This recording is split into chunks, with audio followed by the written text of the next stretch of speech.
know, there's some people on your to-do list, almost your bucket list, and my guest tonight, he's on it. The Dan Yorke State of Mind program is brought to you in part by Lookout Rhode Island and Takeo Comfort Solutions. The very popular TV Maitre D, isn't that how we say it? The TV Maitre D program, Joe Zito.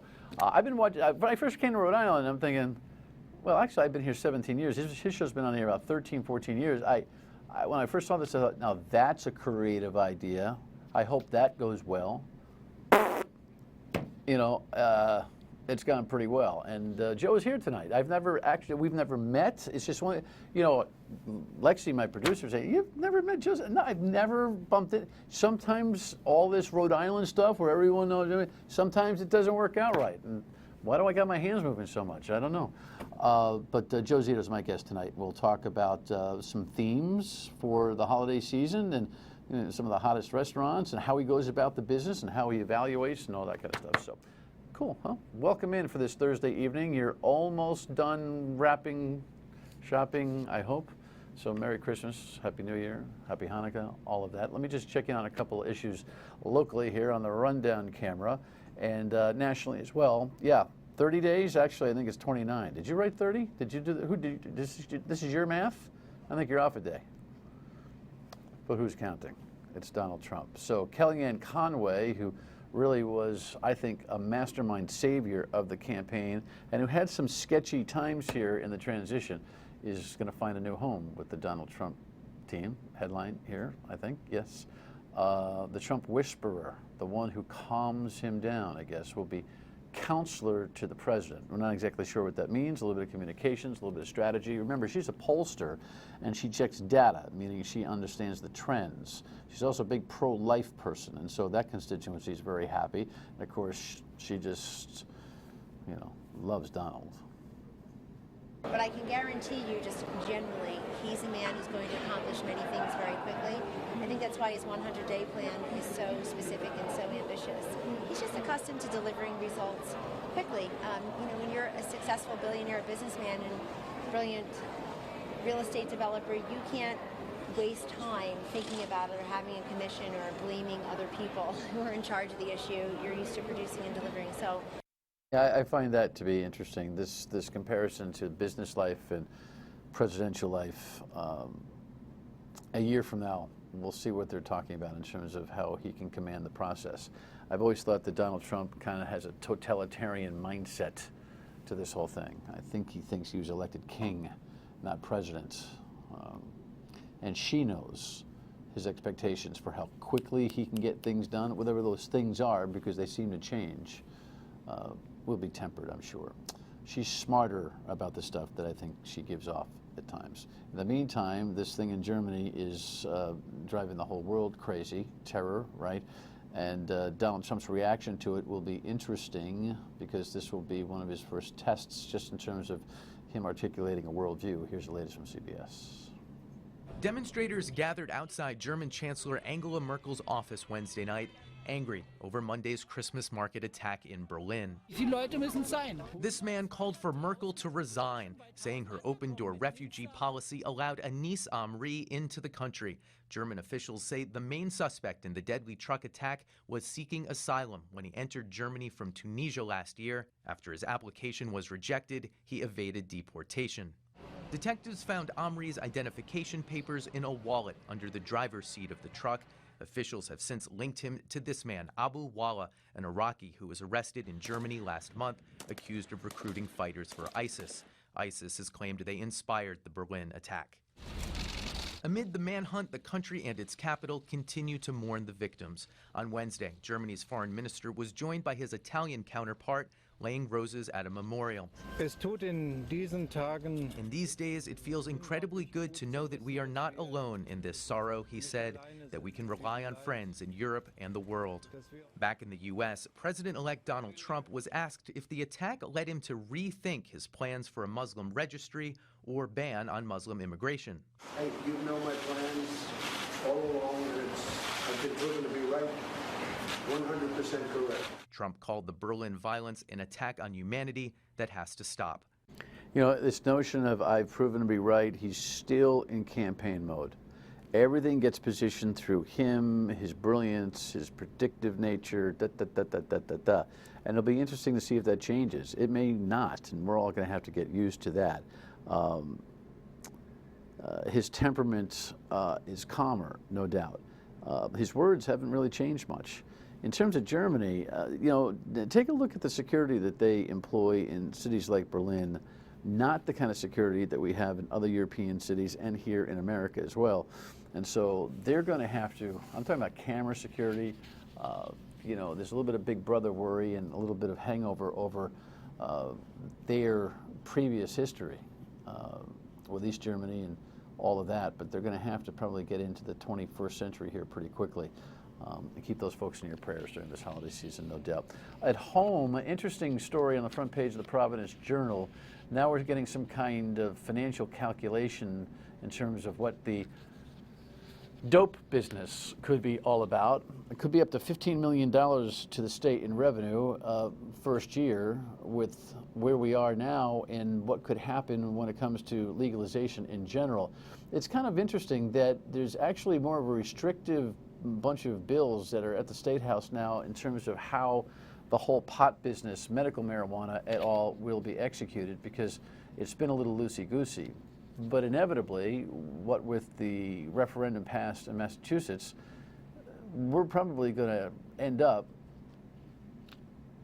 in the dope business here in Rhode Island. And some of you might suggest that we've been in the dope business for a long time when it comes to government, and that would be a 5-yard walk-off for you. That's a penalty. But I think you're going to have to, as we get into 2017 and 2018, get used to the idea that we are going to have marijuana as a retail opportunity. The data out of Colorado is different depending on your perspective, your prism, and how you all look at it. But get ready. It's just too bad, though, don't you think, that a lot of our revenue growth projections come from things like gambling and drugs. That's our economy. Not our total economy, but it's a difficult part of our economy right now. We'll see. There'll be a lot to talk about in the new year. But speaking of economy, one of the things that we all know, both by gut and by data, is that the restaurant business is part of our culture and drives our economy in such a terrific way. And one guy who chronicles it and has made a business out of reviewing it is my next guest. Here's the book. This has been out for a while, the TV Maitre cookbook, and now I've got my own copy, which is good because my wife will be all over that. I wouldn't know even where to start with this thing. Well, listen, I think it's no small coincidence. First of all, I appreciate the invitation. No sooner did you mention my name, you started talking with your hands. Is that what happened? Yes, you're like an honorary Italian. You're almost like Dan Yorkino. Yeah, well, it's people say I got a little bit of the Italian thing in me. I love it. And I'm not offended by that, that's for sure. Well, Good to see you, man. Welcome. Same here, and I feel very much at home here. I watch this show often, and tell me you've been watching my show for a few years, and 13 years is a long time. I've been around here, and there's kids who work here now. They're producers. To me, they're kids, and I don't even know if they were in elementary school when I started things. But I love what I do, and I love this time of the year. Very family-oriented guy, very traditional when it comes to Christmas and the foods and what goes on. Talk to me about how this whole thing started. Once upon a time, you decided to embark on this project. Well, here's what happened. I was in the media and I was in the restaurant business most of my life. I know it's hard to believe for you out there, but I'm 62 years young, so I started late. And ever since I was 14 years old, I started my restaurant career at Twin Oaks, a place near and dear to so many around here. And that was 48 years ago. Doing what? I was just a busboy then, but I learned the business. I loved the business. And I also always wanted to aspire to write and be in the media and all. And in between, and 5 radio stations and a couple of TV stations and restaurant gigs for lengthy amounts of time from here to Los Angeles. And I ran into an old friend who's my business partner now, a very talented cameraman, Armand DeLuise. He came up with this catchy TV Maitre d'. And I was a maitre d'. I've been in the front of the house most of my life, but I deal with chefs and everybody, general managers, owners. And so we put one foot in front of the other one in 2004, and we did our first edition of the show. We preview restaurants. We don't review restaurants. Right. It's a marketing opportunity. It's something very unique because you know how many times you may drive by a restaurant and you say, I wonder what that place is like. Right. So people are busy in this day and age and say, all right, so I'm going to take my wife, my significant other, my friends, we're going to go and invest 2 or 3 hours and not like it. You know, we're going to take a break here because we have to. When we come back, you know, that was really kind of my mistake. Review versus preview are very different things, especially in this industry. We'll talk about it. Stay with us.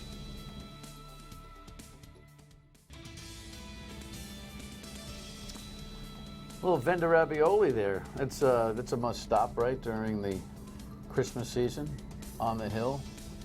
It's so, you know, it's, you know, not that I'm doing commercials for the place, but it's one of those places where we got guests in, and you want to show them the hill. It kind of captures the entire culture of the place, and you stay busy in there. I don't know how they run that operation. There's just so much inventory. You know, I mean, You know, it's amazing. It's so funny you say that because a little bit of what we wanted to speak about today are holiday traditions. Yeah. And that's as old school a place, an incredible place. And yes, the Costantinos are my friends and have been for many years, and he's been very much a sponsor of the show. But the fact of the matter is they don't use any numbers in there when you ask it how the place runs. So if you go there today, tomorrow, the lines are outside the door and around the counters, and they keep it moving and flowing. But Alan Costantino is a big fan of what used to be, and he likes the communication, and he likes you to converse, and he likes you to talk to people and with people, not at people, which any good service person should be able to do. But they don't always, and that's one of his things. And he's family oriented, and he's got something he says which I think relates a lot to Christmas Eve, no matter what nationality or ethnicity you are, and that's around the table no one grows old. And he feels that if you start that young in life with the kids and you cook with them and you have a designated supper time in this world, which is very difficult to do sometimes, it'll pay dividends. Oh, I'm how a big can you argue proponent with of that. How can you argue with that? Yeah. Review versus preview.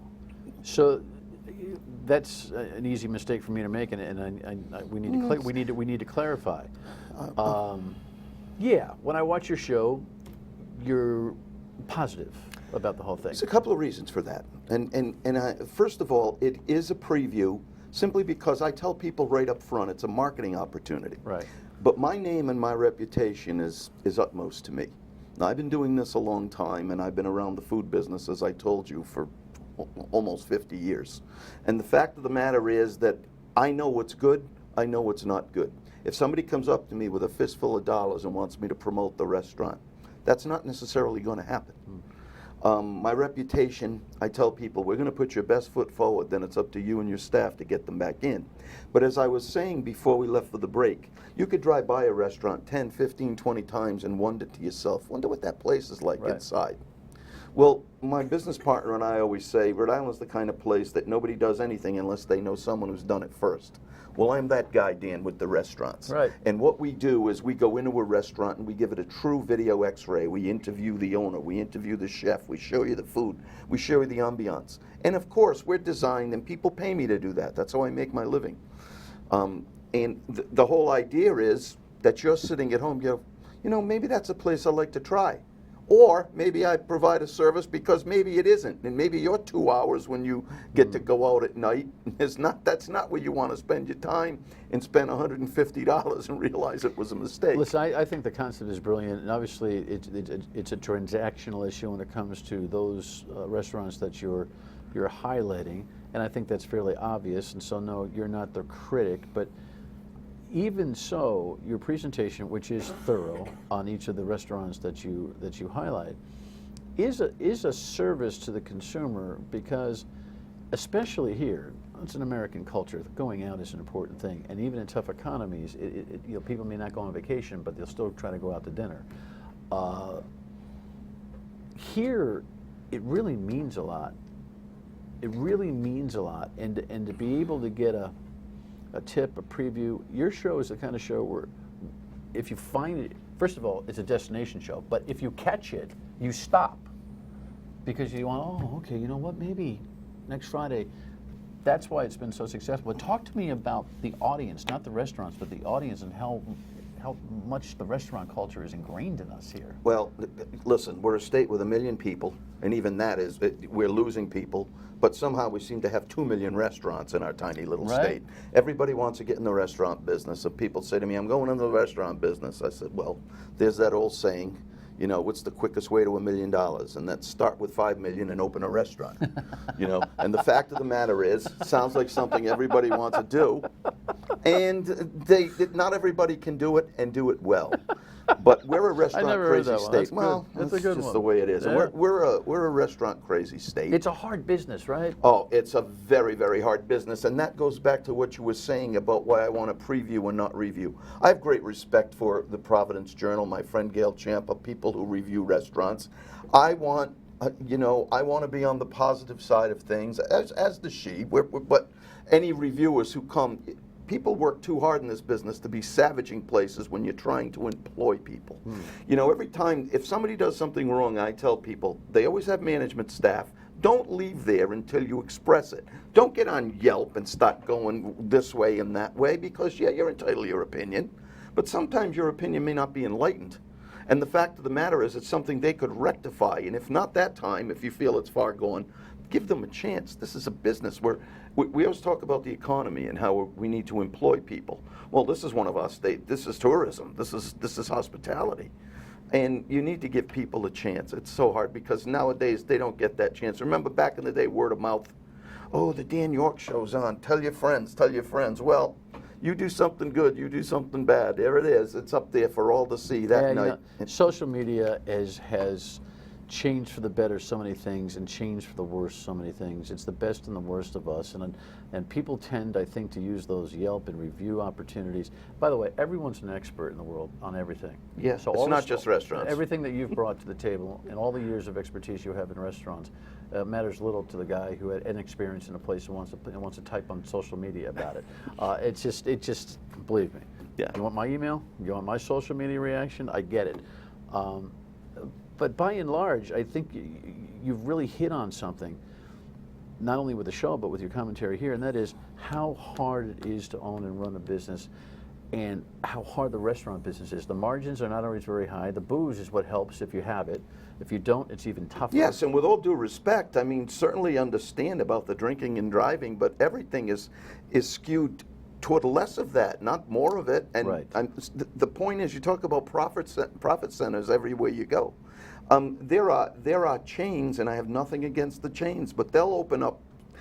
People in Rhode Island try everything, so it's a great prototype for a business to come in that can write off, that has 200 restaurants. Say, well, let's see if this works in this market. These people are tough. Right. It's like it's very difficult for seafood restaurants to come in here, chain seafood restaurants, and make a go of it, which it absolutely is. Very, very difficult for that. So, you know, it never changes. There are new restaurants coming every day, others falling by the wayside, and customers are trying to be loyal, but they're fickle. Have you ever researched the average length of a restaurant stay in this state? I have not. I mean, I can't give you any data. I don't know how accurate it would be, but I mean, you really, first of all, many of the restaurants that open up are undercapitalized to start, and that doesn't bode well. And then they find themselves, if they haven't been in the restaurant business before, prey to every salesman who comes in who doesn't want to work with them but wants to sell them a wine list, and the next thing they know, they have $300,000 in wine and they haven't even sold a bottle, and they don't even know what their menu's going to be to complement the wine. So what you need is to have your feet on the ground. If you haven't done it already, you could also have a consultation business on how to I to do this. that, yes. That would be smart. Speaking of consultation, you want some holiday consultation? We'll give it to you when we come back. Stay with us.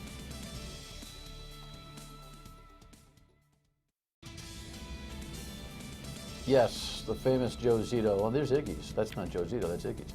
Boardwalk. But you got some ideas for the holiday season here? Well, listen, here's the deal. I mean, I still have shows on, even though we're getting late into December. My holiday shows run through the end of the month. I have 36 restaurants on 3 editions running in shuffle mode. So even with New Year's Eve out there, or 36 restaurants. there's and 36 3 editions. restaurants on 3 editions. Some are common, but for the most How many part, shows a year do you put? we do a new edition every month, but the holiday time we do 3 because of the demand. So I do 13 new editions a year, and we've been doing that. This is the end of our 13th season, And there's just two of us who work on the show, and we, as you see the production values, I'm so proud of that.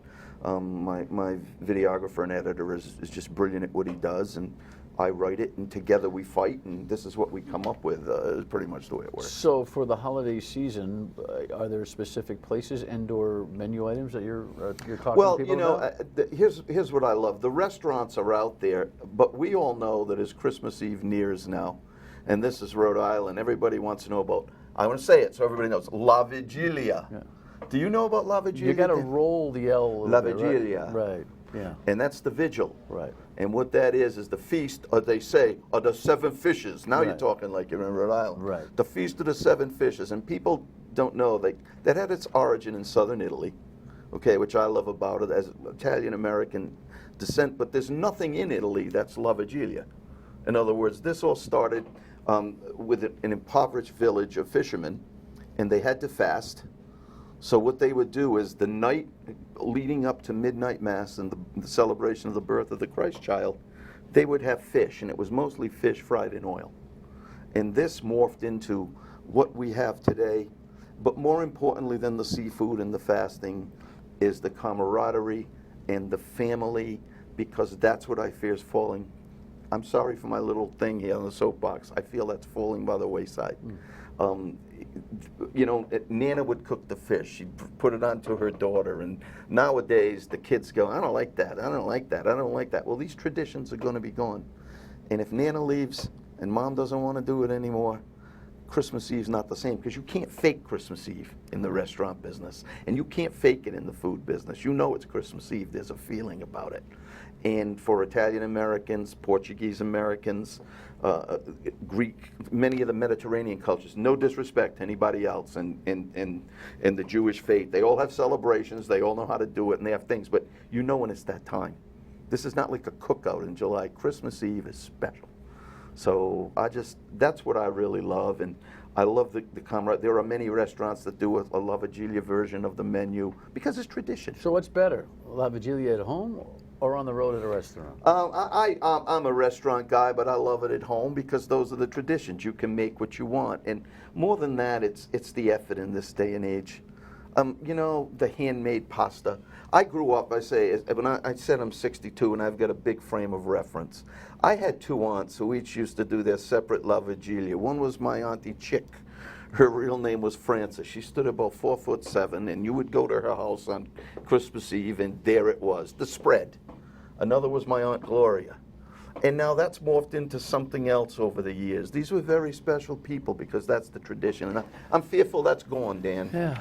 I'm fearful it's going away. Where's your La Vigilia for you this year? La Vigilia is always at my home. That's my thing. My wife and I do, and my family comes to my house. Christmas Eve is the big night with us. Then everybody disperses to where they have to go. Right. And the fact of the matter is that means that Christmas Day, when everybody else is going to one house and another house, I'm just there eating leftovers, and I said, oh, there's wine too. So it's a good day. You know how to find TV Maitre D. If you don't, Fox Providence, WPRI.com for your local listings.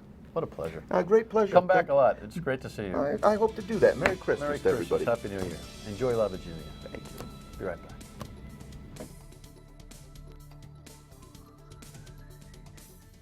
How much fun was that? So we wrap up our 2016 original programming tomorrow night with Kevin McNamara, who now is doing columns on the Patriots in addition to following that terrific team. So I hope you'll enjoy that. We'll see you on the radio tomorrow at 3. Wishing you a Merry Christmas, Happy Hanukkah. Hurry up. You only got a day to get stuff done. Bye.